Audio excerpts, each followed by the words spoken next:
भगवान थोड़ी ना कहेगा कि तू मेरे पास में आए तो मेरे चरण की रज लेकर जा। भगवान थोड़ी ना कहेगा कि मेरे पास में आकर तू ये लेकर जा।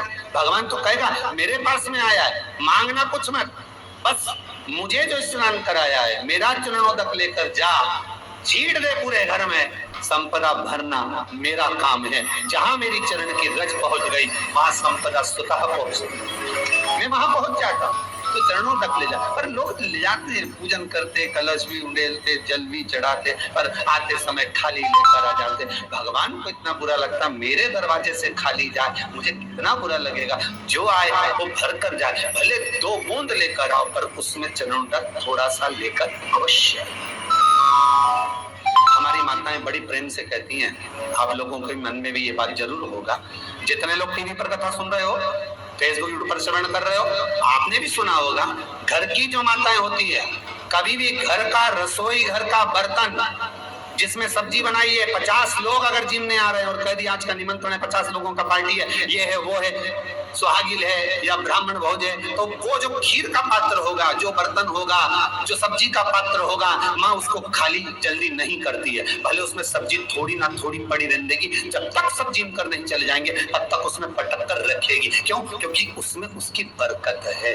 उसी तरह जल चढ़ाने के बाद हम जब लेकर आते हैं पात्र के अंदर, ये उसमें उसकी बरकत है। गर्ग संहिता में दूसरी चीज कही, उसको भी समझ लीजिए। गर्ग संहिता में कहा गया, जब आप घर से जल लेकर जाते हो भरकर, तो ये सृष्टि की जितनी नदियां हैं, पृथ्वी पर जितनी नदियां विद्यमान हैं, जितने तालाब, जितने सरोवर, जितने कुंड, जितने विराजमान हैं, उन सारे तीर्थों का जल जब आप घर से लेकर निकलते हो तो वो तीर्थ का संपूर्ण जल आपके कलश में आ जाता है। और जब आप उस जल को शिव पर समर्पित कर देती हो और 2 बूंद चरणादक लेकर जब जाती हो, तो शिव महापुराण गर्ग संहिता पद्म पुराण कहती है वो जल साधारण नहीं रहता, वो गंगा जल बनकर तुम्हारे घर को पवित्र करने के लिए पहुंच जाता है। वो पवित्र गंगा जल बन, उसको लेकर प्रवेश कर, उसको लेकर पहुंच। 3 तरह का जल शिव को समर्पित होता है, और वो तीनों तरह के जल का अलग अलग भाव है महाराज। पहला जल सादा, घर से पानी लेकर गए, जल लेकर गए, शंकर को चढ़ाया, वो हमने घर का अपना एड्रेस बता दिया, भगवान शिव को जल चढ़ाकर अपने आनंद के लिए शंकर से कुछ प्राप्त कर लिया। दूसरा जल, जल के कलश में थोड़ा सा इत्र डालना। शंकर को जब समर्पित करते हैं तो महाराज घर में अगर कोई व्यक्ति बहुत रोगीला है, बहुत रोगीला, एक शिव महापुराण में, स्कंद पुराण में, नर्मदा पुराण में, भविष्य पुराण में, अग्नि पुराण में, नारद पुराण में, बराह पुराण में, वामन पुराण में जितनी चीजें लिखी गई है, एक एक प्रैक्टिकल कर देखो।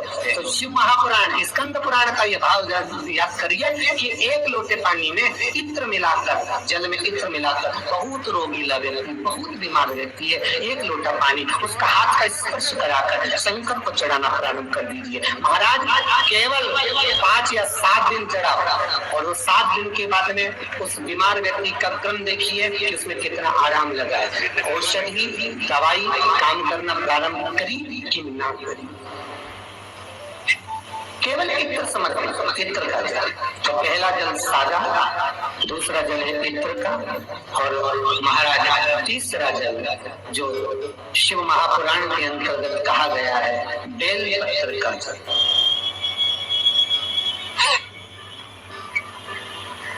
तीसरा जो जल है वो बेलपत्र का जल है। बेलपत्र का जल कैसा?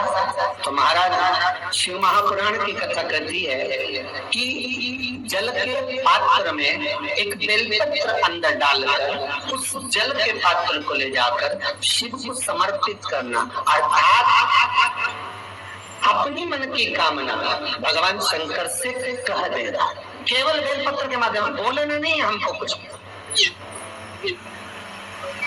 हमें कुछ कहना नहीं है। 3 तरह का जल का जो व्याख्यान वर्णन किया गया, एक सादा जल जो भगवान को कहा, आपने अपना एड्रेस बता दिया, आपने अपने मन का भाव बता दिया। इत्र का जो जल चढ़ाया गया वो केवल रोग मुक्ति के लिए चढ़ाया गया। और तीसरा बेलपत्र, अगर उस जल में एक बेलपत्र भी पड़ी हुई है और वो बेलपत्र पड़ा हुआ जल आप जिस भाव से चढ़ा रहे हो, जिस कामना से चढ़ा रहे हो, शंकर वो कामना आपकी पूर्ण कर दे।